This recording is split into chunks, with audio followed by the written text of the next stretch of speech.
From a budding friendship, let's move to a budding rivalry. Canada versus the United States. These two nations were once the closest of allies, but now a spanner has been thrown in the works, courtesy US President Donald Trump. Coming to Canada, the new Prime Minister Mark Carney has directed the Defence Ministry to review a $13.2 billion F-35 fighter jet deal signed with the US. Canada is striking back with its own tariff measures in Trump's trade war that he has launched against the world. For decades, the defense relationship between Canada and the United States has been unshakable. The decision to participate in the F-35 project was seen as one of the most concrete expressions of this. However, recent reports on social media and in the British media have increasingly raised questions about Ottawa's intention to unexpectedly cancel the F-35 purchase or to look for other options.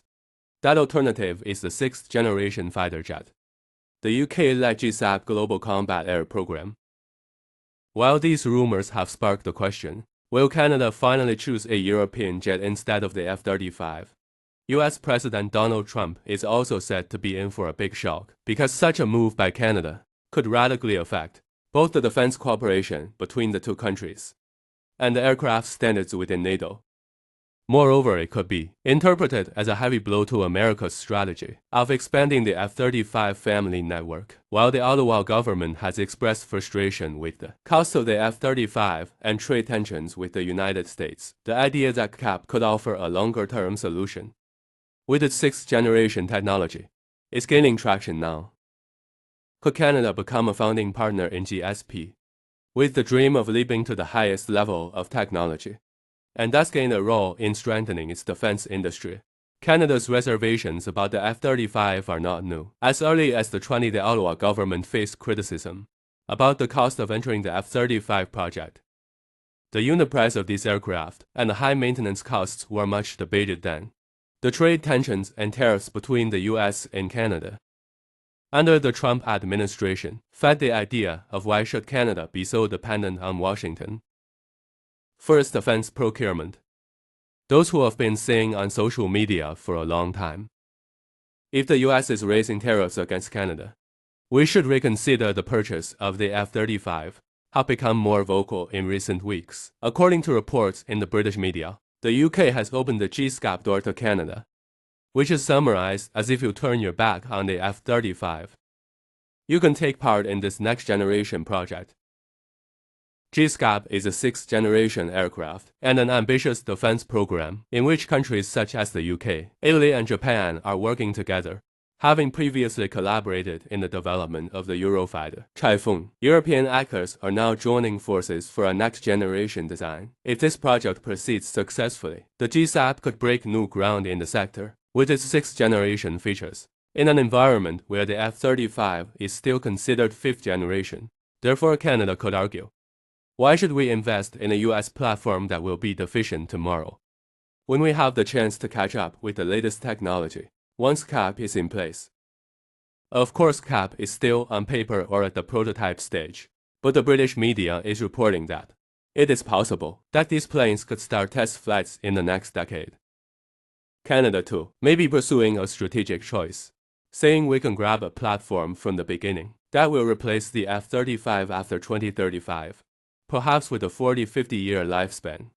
While some call this a rational view, others argue that it is dangerous to rely on a project of uncertain design, instead of participating in an existing system like the F-35.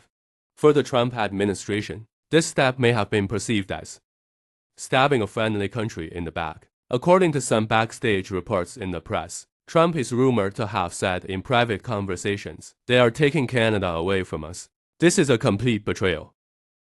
There is no clear confirmation, but such a decision by Canada would cause anger in Washington.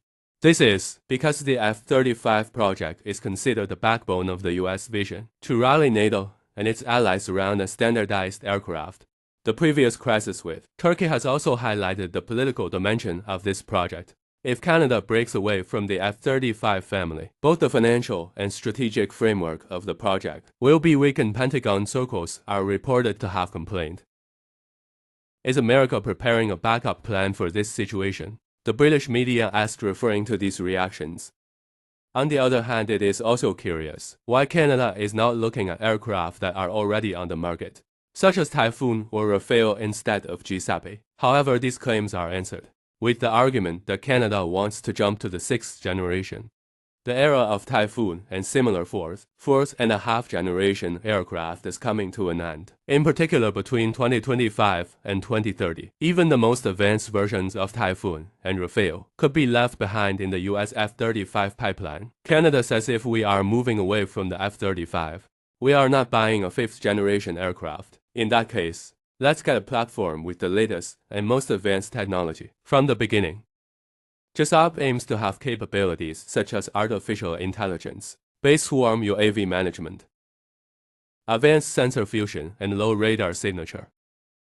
British media have suggested that Canada's participation in this project could help the project progress faster, in terms of both technology and funding.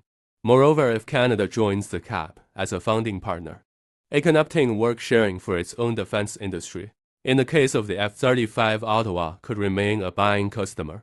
But what do the Canadian Air Force or government sources say about these claims? Officials have not yet announced that the F-35 has been cancelled. However, the defense bureaucracy has recently been instructed to look at different possibilities. Due to the F-35's huge maintenance costs, software logs, and dependence on the United States. According to this approach, Canada will, of course, carefully select the aircraft to replace its CF-18 Hornet fleet.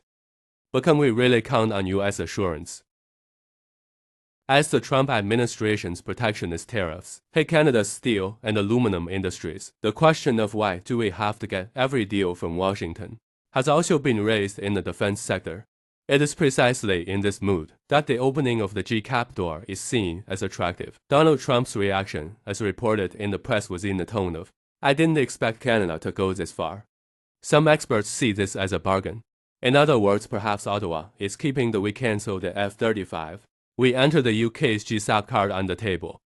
In order to extract concessions with the US on trade and customs issues. If the US meets expectations, Canada could perhaps shelve the cancellation of the project. But otherwise, the GCAP option is said to be very realistic. In particular, Ottawa was promised that we will start adding new aircraft to the fleet. In 2026 or 2027 could come into play if it does not coincide with the F-35 delivery schedule, because Canada's long-awaited industrial participation in the production share of the F-35 has remained low, which has fueled political criticism. The big shock to Trump comments may of course be exaggerated, but the idea that Canada is turning to a 6th generation European fighter instead of the F-35 could be a serious blow to the US plan to rally NATO allies around the F-35 if there is a vacuum in the project. Giant companies like Lockheed Martin could be economically shaken. Currently, the F-35 program relies on international sales. Aviation economists say that Canada's cancellation of a major order would create problems in the balance of payments, and unit costs could rise. This would signal to other potential customers, is the program unstable? In short, Canada's decision could affect not only the two countries, but also the overall future of the F-35. It could also strengthen Britain's hand in European defense projects. After Brexit, London's departure from the European Union reinforced the view that the UK will look for new cooperation in the field of defense that no one else can find. The participation of countries such as Japan and Italy in the GCAP program creates a transnational consortium. The inclusion of a NATO giant like Canada could lend extra credibility to the UK's claim to lead the world in the production of 6th-generation aircraft. The British media has described this prospect as a game changer. It is also rumored that GCAP aims to offer capabilities that could replace the F-35 and similar platforms in military operations after the 2035 of 2040. Canada would benefit from catching this train early. They say technical reservations in Canadian defense circles point out that GCAP has not even flown its prototype yet. There is talk of stealth technology, but there is no platform as tested and verified as the F-35. They say, moreover, it is unclear how much it will cost, how the logistics infrastructure will be set up, and what the timing of production will be. Instead of spending tens of billions of dollars on the F-35 and using it for 30-40 years, it may make more sense to wait 5 to 10 years and acquire the most advanced technology with a 6th-generation aircraft until the 2070s, argue the opposing experts. However, the question: could breaking away from the United States complicate military exercises and the coherence of air operations is also on the minds of many. Canada no F-35s. Don't worry, we have SAP. Some joked on social media, while others wrote Trump is going to be very upset about this. We have been totally dependent on the US for years now. A strategic partnership with Europe is unusual but possible, some said at the same time. Canada needs its Air Force to patrol its vast geography. If the GCAP is the right fit for this kind of mission, in the long term, why not wait? The opposing view warns if Ottawa embarks on such a risky project, and it blows up in its hands, it may have to buy different aircraft from the US again. So there is no clear consensus. But the seriousness of the cancellation rumors is also evident in the UK's insinuation that the door is open for Canada. To summarize, Canada's decision to go for the GCAP option instead of the F-35 could make the Trump administration very uncomfortable. However, the current course of events strengthens the scenario that Canada is taking the possibility of cancellation seriously. It has both financial and strategic dimensions. The F-35's high maintenance costs, software limitations, trade tensions with the US, the youth of the European project, but its 6th-generation potential. All of this adds up to the question: will Canada make a giant change? Of course, even if it does, the consequences would be extremely complex, given that the F-35 is a standard in NATO integration.